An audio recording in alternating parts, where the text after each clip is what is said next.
LCP, Assemblée nationale, en partenariat avec MGEN, Mutuelle Santé Prévoyance, présente État de santé.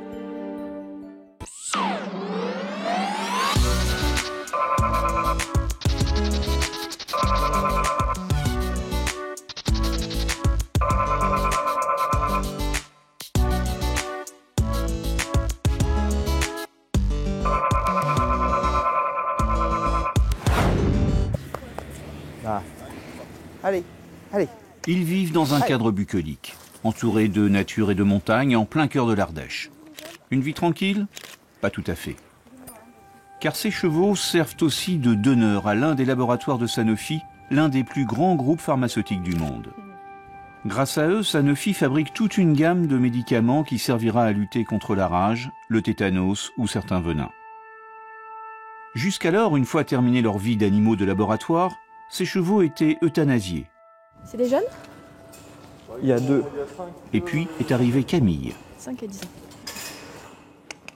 Depuis 10 ans, son association s'occupe de redonner une seconde vie aux animaux de laboratoire.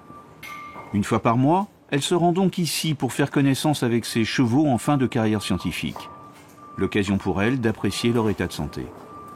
Voilà, donc je vais essayer de la prendre sous les différents angles, si possible seule. Ton dossier. Merci. Parfait. Et surtout, c'est l'occasion d'en dresser un portrait précis afin de leur trouver une famille d'accueil. Une photo, et les voilà sur le site de l'association. Nom, âge, poids, tout y est pour leur permettre de séduire un repreneur. Des fiches d'identité qui ne restent pas longtemps en ligne.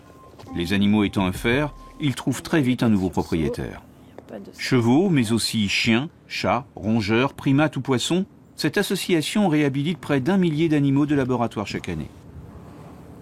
Petite blessure de guerre.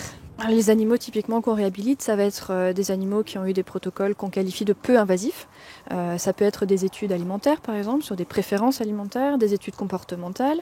Ça peut être ce qu'on appelle dans le jargon des surplus d'élevage, c'est-à-dire que c'est des animaux qui ont été élevés, qui sont nés pour l'expérimentation animale, mais finalement il y en avait trop dans la portée, ou alors ils n'ont finalement pas été utilisés.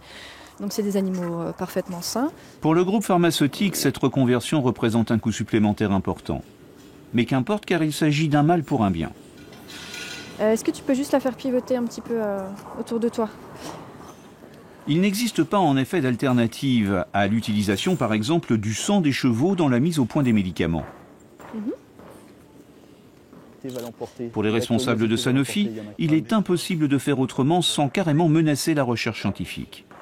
Pour répondre aux besoins de santé publique, on a besoin de grosses quantités. Et aujourd'hui, on n'est pas capable de fabriquer en grande quantité des produits de qualité pour répondre à ces besoins de santé publique. Donc on a recours au cheval, mais c'est un sujet qu'on suit de façon très attentive.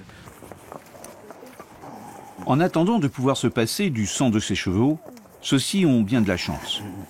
Moins de 1% des 12 millions d'animaux utilisés dans les laboratoires européens sont ainsi réhabilités. Des laboratoires où Audrey a été témoin d'une toute autre réalité. Dans le cadre de ses études, cette jeune philosophe a eu accès à 4 laboratoires français. Elle témoigne dans un livre de ce qu'elle y a vu. Beaucoup de souffrance. Je vais peut-être bouger ça. Comme Sora, rendu paraplégique.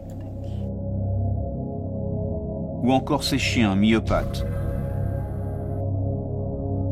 Ces chiens malades servent en fait à tester de nouveaux médicaments pour lutter contre cette maladie.